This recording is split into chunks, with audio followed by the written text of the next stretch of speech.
July 23rd, 1942. Kokoda village sat on the edge of the Owen Stanley Range like a mistake on the map. One thin clearing, a few huts, and a crude strip of flat ground hacked out of jungle that wanted it back. Before dawn, the track was only a dark seam under wet leaves. It was not a road, not even close. It was a single dirt line that climbed and dropped through ridges and gullies, where a man could disappear 5 meters off the path and never be seen. The air clung to skin. Heat built early, and the humidity turned every breath into work. In the shade, where shade did not help, it felt like drowning slowly. The Australian militia moved quietly, trying to sound like soldiers. Most of them were boys in all but paperwork, average age around 19. They had been trained just long enough to march and to obey. Now they waited in positions scraped into mud and roots, listening for a sound they could not mistake. It came as a dull thump, far off at first, mortars, measured and deliberate. Then it came again, closer. Somewhere in the trees, voices carried in short bursts, not shouted, controlled, a cadence of men who had done this before. One Australian lieutenant checked his rifle and found his hands shaking anyway. He was not alone. His whole unit was small, 77 undertrained men, and even that number was fragile once sickness and fatigue were counted. The reports that reached them were worse. 2,000 or more Japanese veterans were moving toward Kokoda, and those were only the forward elements. Somewhere behind that, more troops were landing and pushing inland. The ratio was not a calculation. It was a warning. Behind the Australians lay roughly 100 kilometres of mountains and razor ridges to Port Moresby. There was no second track, no easy detour, no safe line of retreat that did not run through the same jungle. If Kokoda fell cleanly, the Japanese gained the only real flat ground in the area, space to organise, space to build, space to turn a path into a route of supply. Behind Port Moresby was the larger fear no one said out loud in those trenches: Australia itself. The war had been far away for many Australians. Names on newspapers, distant losses, victories and disasters in places most could not find on a globe. Here, on this muddy track, it stopped being distant. It became direct. The men at Kokoda understood the stakes in plain terms. If the track broke open, Japanese forces could reach Port Moresby within weeks. If Port Moresby fell, Northern Australia became exposed in a way planners had tried not to imagine. The Japanese war machine already sat within reach of the continent's northern approaches. The distance on a map looked manageable. The reality was a narrow jungle corridor where everything depended on delay. And delay was the only mission left to 77 militia soldiers in a village that should never have mattered. When the mortars walked closer and the voices drifted through the trees like ghosts, the lieutenant looked down the track and knew this was the moment. Not later, not tomorrow. This village, at this hour, was where Australia's war turned into an existential fight for time. By mid-1942, the Pacific War had entered its most dangerous phase for the Allies. 6 months had passed since Pearl Harbor, and Japan had not slowed. It had accelerated. The Philippines were collapsing. Malaya and Singapore had fallen with a speed that stunned London and Washington. The Dutch East Indies were in Japanese hands, delivering oil, rubber, and raw materials straight into the imperial system. Across Southeast Asia and the Western Pacific, Japanese forces moved with confidence born of victory. The strategy was working exactly as designed. Tokyo called it the Southern Resource Area. Secure the resources, crush local resistance, and build a defensive perimeter so wide and so costly to attack that no counteroffensive could break it. By July 1942, that perimeter stretched from Burma to the Solomon Islands. There was one problem inside that arc: Australia. Australia was not just another base. It was the only large, industrialized Allied stronghold left in the Southwest Pacific. It hosted American reinforcements, airfields, ports, and supply hubs. As long as Australia remained operational, Japan could not feel secure in its southern conquests. Every bomber that took off from northern Australia was a reminder that the perimeter was incomplete. Port Moresby was the key. Sitting on the southern coast of New Guinea, Port Moresby was the last major Allied base between Japan's expanding empire and the Australian mainland. From its airfields, Allied aircraft could strike Japanese installations at Rabaul.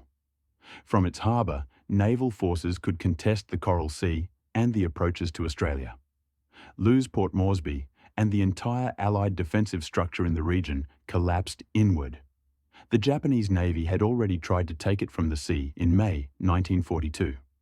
The Battle of the Coral Sea stopped that attempt, but only just. Ships were sunk, aircraft lost, and the lesson was clear. A direct amphibious assault would be costly and uncertain. The Imperial Army proposed another solution. Operation FS called for Japanese ground forces to land on the northern coast of New Guinea, then cross the Owen Stanley Range overland. It was a bold plan, bordering on reckless, but Japanese planners believed it feasible. Their troops were experienced, their confidence was high, and intelligence reports suggested the Australians defending the interior were poorly trained militia. Major General Tomitaro Horii was given command of the operation. His South Seas detachment was composed of elite units, veterans of China, Malaya, and earlier Pacific fighting. They were disciplined, aggressive, and accustomed to operating with minimal support. The timetable was aggressive but optimistic. 3 weeks to Port Moresby. On the Allied side, the situation was grim. Australia's best-trained divisions were still fighting in North Africa. New Guinea was held largely by militia units, men who had never expected to see combat. Equipment was outdated. Supply systems were thin. Air support was limited and unreliable. Even worse, senior Allied command underestimated the threat. The terrain of the Owen Stanley Range was considered impassable for large forces. Maps were poor. Intelligence was fragmented. In Melbourne, General Douglas MacArthur doubted the Japanese would seriously attempt an overland advance. The jungle would prove him wrong. The Kokoda track was not a road. It was 96 kilometres of steep climbs, narrow ridges, and choking rainforest. Elevation rose from sea level to over 2,000 metres, then plunged again. Rivers could swell into deadly torrents in hours. Disease thrived. Men weakened before they ever saw the enemy. Both sides would soon learn the same lesson. In New Guinea, geography was not background. It was a weapon. The force assigned to the Kokoda track had a formal name, Maroubra Force, but there was nothing formal about it. It was an improvised shield, assembled because nothing else existed. At its core stood the 39th Battalion. The men came mostly from Melbourne and rural Victoria. Before enlistment, they had been farmhands, clerks, factory workers, apprentices, and students. None had expected to fight a jungle war. Most had never been further north than Queensland. Their average age was 18 or 19. A few were younger and had lied to enlist.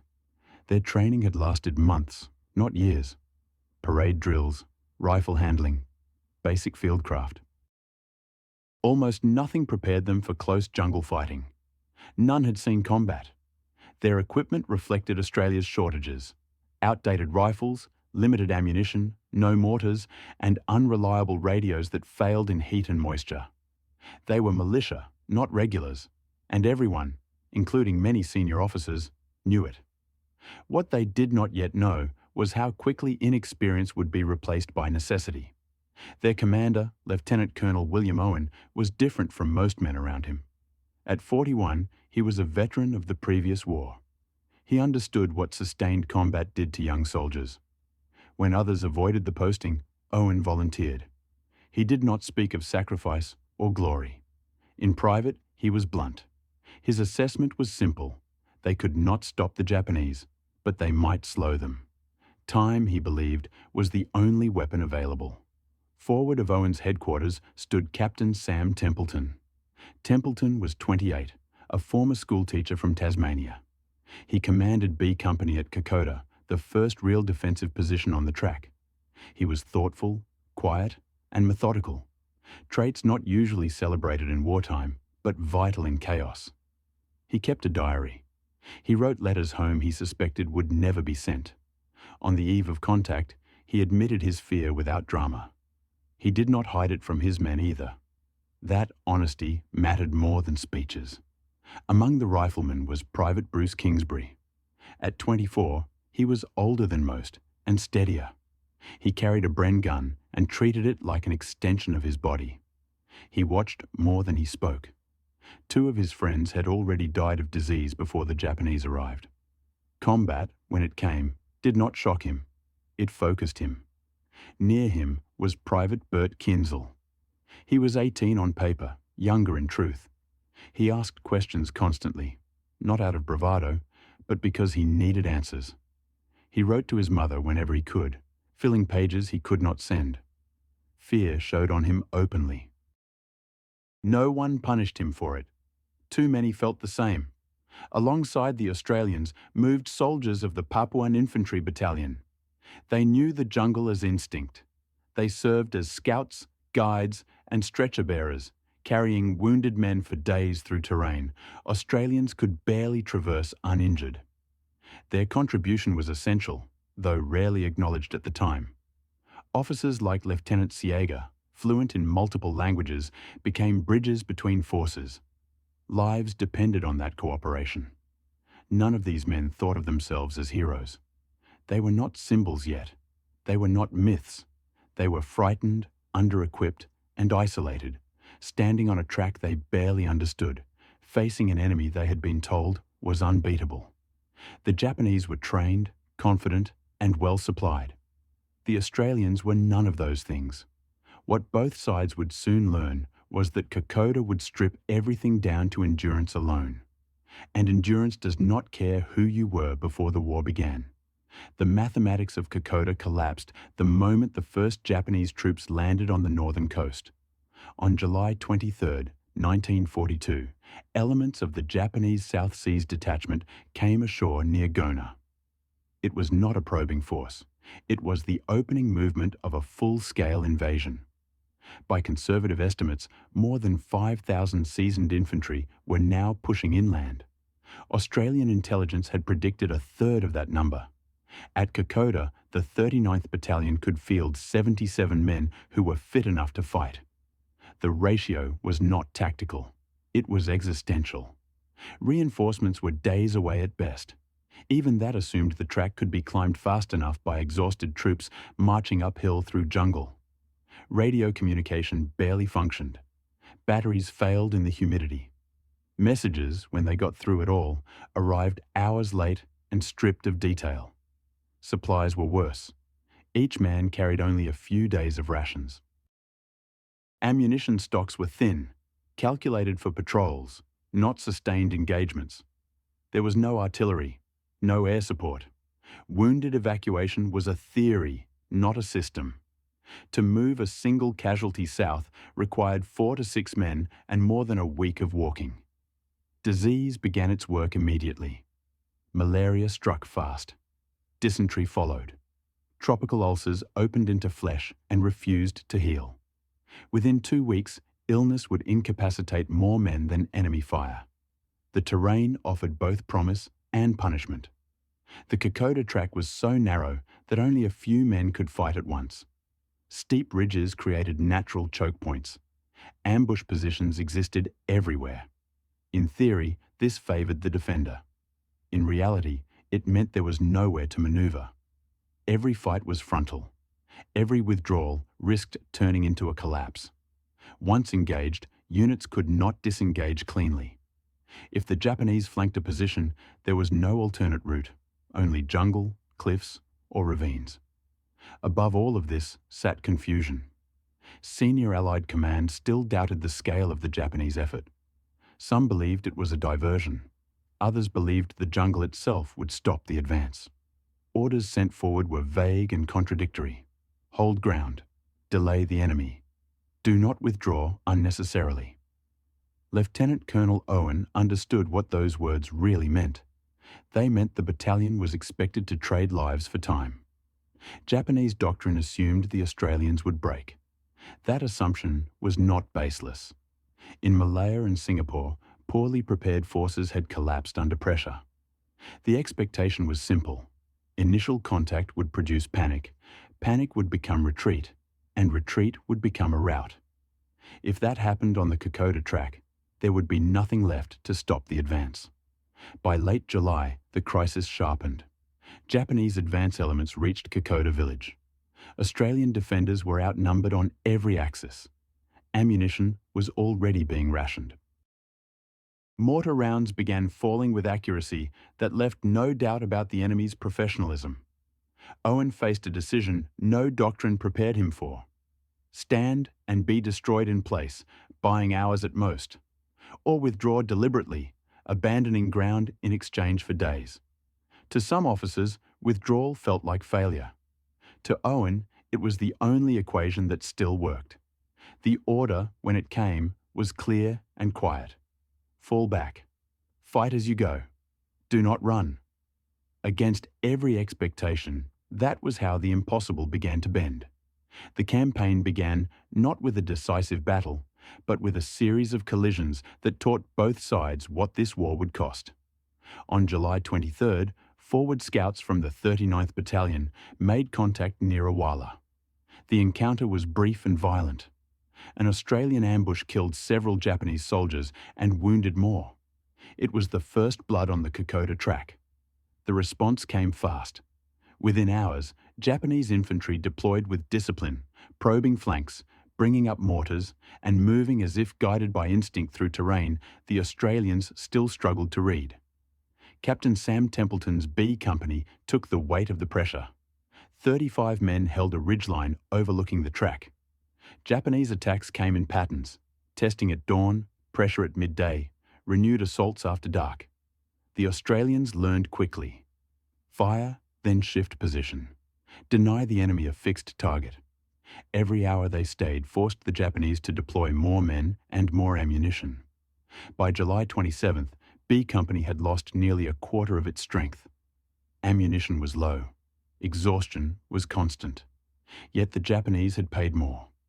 Dozens lay dead along narrow approaches where retreat was as dangerous as advance.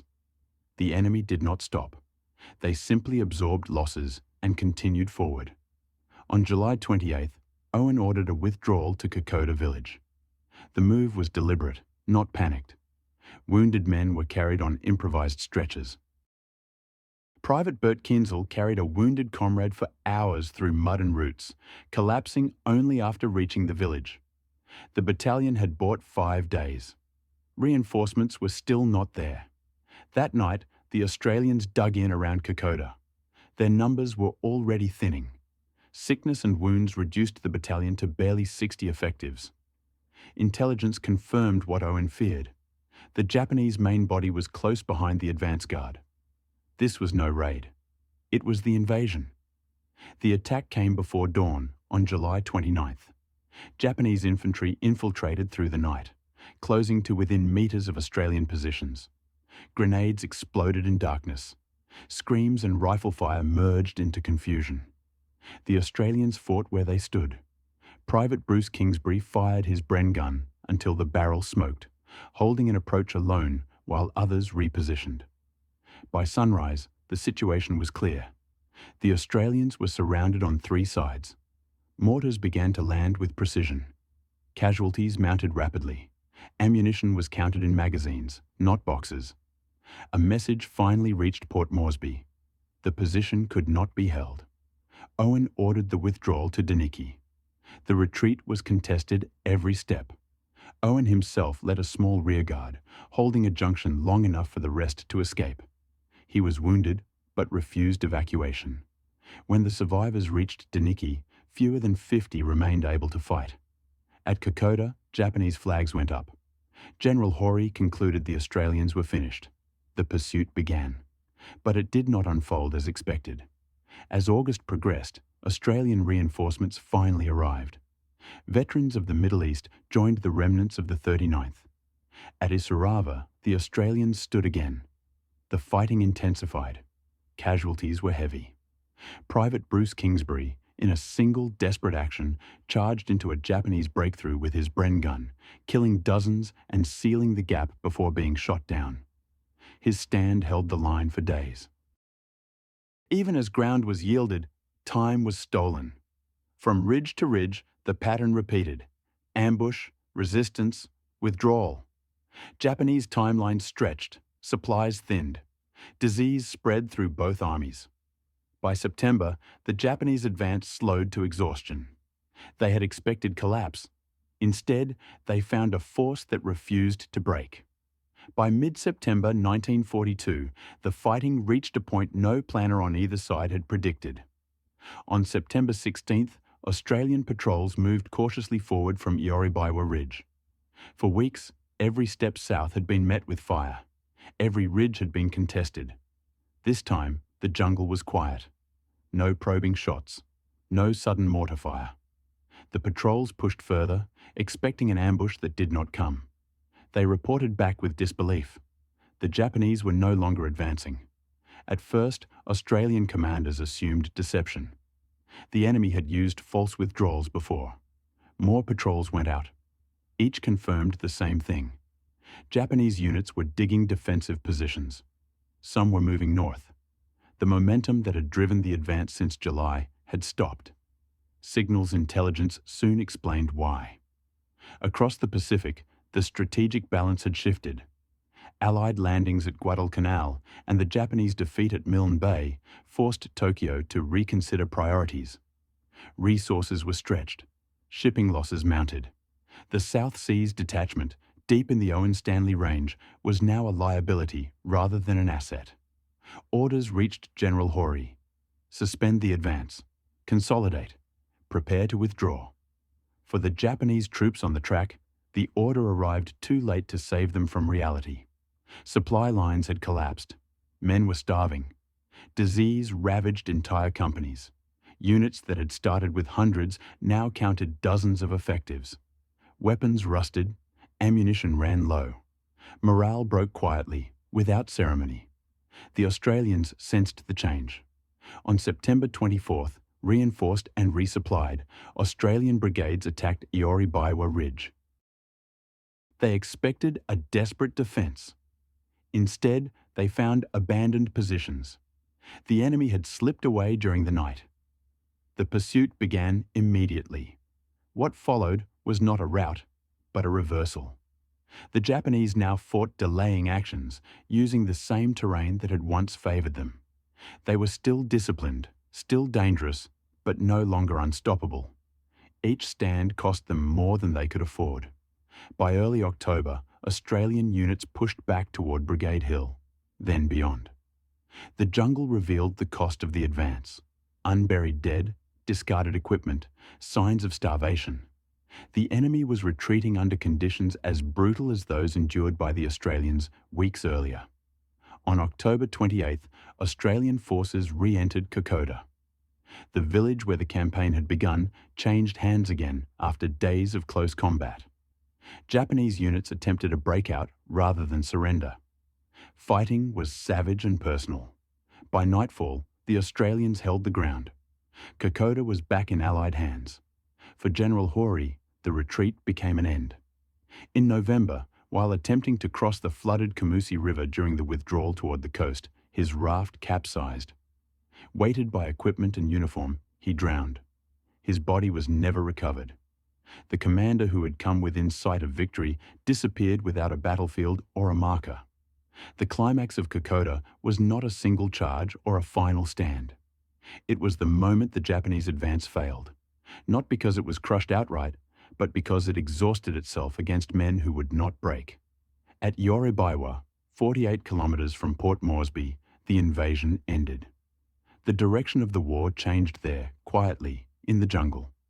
When the fighting finally ended in December 1942, what returned from the Kokoda track barely resembled a battalion. The 39th Battalion had gone into the campaign with roughly 300 men. By the time the last shots were fired at Boona and Gona, fewer than 90 were alive. Of those, less than half were fit for any form of duty. Every survivor carried disease. Malaria recurred in cycles. dysentery weakened bodies already starved. Tropical ulcers scarred legs permanently. Psychological damage, unnamed at the time, followed many for decades. Medical officers recorded average weight loss of 15 to 20 kilograms per man. Some were discharged within weeks. Others tried to return to service and failed. The unit was effectively destroyed as a fighting force. Photographs taken in early 1943 shocked those who saw them. Gaunt faces, hollow eyes, men who looked far older than their years. Censors initially suppressed the images, fearing the effect on morale. When they were finally published, the reaction was quiet and unsettled. These were not triumphant soldiers. They were survivors. Among the most striking facts was how few endured the entire campaign. Of the original battalion, only 18 men fought continuously from the first contact on the track to the coastal battles at Gona. Most of them were later discharged. Several died of disease after the campaign ended. They did not speak much about what they had done. On the Japanese side, the South Seas Detachment ceased to exist in any meaningful sense. Of the thousands who had landed in July, only a fraction returned to Rabaul. Japanese post-war accounts described Kokoda as worse than earlier campaigns in China or Southeast Asia.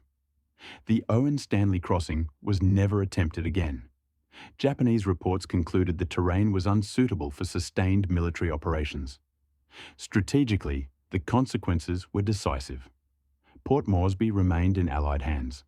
Northern Australia was secured.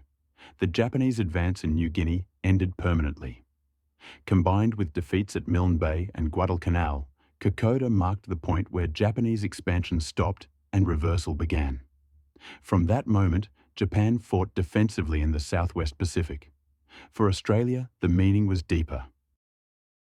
This was the first campaign where Australian forces stopped a major enemy advance without British support and under extreme disadvantage. Militia units, once dismissed as unreliable, proved capable of endurance equal to any regular force. The myth of Japanese invincibility in jungle warfare was broken. Yet recognition came slowly. For years after the war, Kokoda was overshadowed by larger battles elsewhere. Many veterans returned to civilian life with little support and little attention. Only decades later did historians begin to fully document the campaign's scale and importance. When veterans finally spoke, their accounts reshaped national understanding. Today, the Kokoda track is walked by civilians in days, with modern equipment and guides. Simple memorials mark where men fought and died. The terrain has not changed. The distances remain the same. What changed in 1942 was outcome. Japan expected the Australians to break. They did not. They delayed when delay should have been impossible. They withdrew without collapse. They endured until the enemy exhausted itself. In doing so, they altered the course of the war in the Pacific, not through brilliance or numbers, but by refusing to give way when history said they should.